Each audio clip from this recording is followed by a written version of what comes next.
What was that problem when you were thinking of building AO?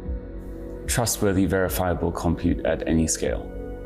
And what were you finding as far as options out there to do this? Well, there weren't any.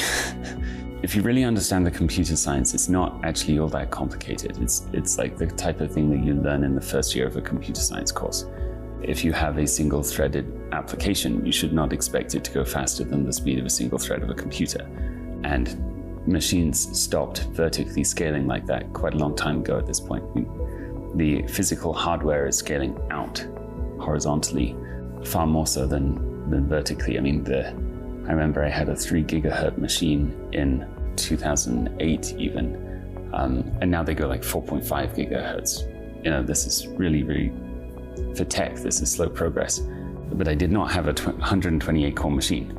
And now, you know, they're not so hard to come by. From a computer science perspective, it's actually very easy to see the problem.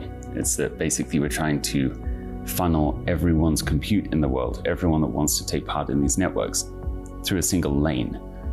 And that's just self-evidently not going to work. And so when we were looking for a way to support Odyssey,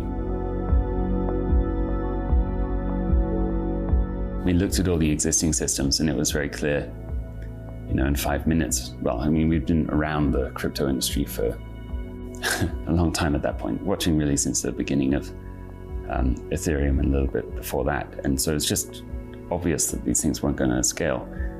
And at the same time, we'd had this design for what eventually became AO, sort of kicking around, I guess, for years at that point. Ever since about late 2020, I would say, 6 months after SmartWeave. It was very obvious that, well, look, if you could get bundled data items, they're called, in Arweave to be able to support carrying computation logs in the same way that SmartWeave did, then you could, in theory, get the machine to scale arbitrarily.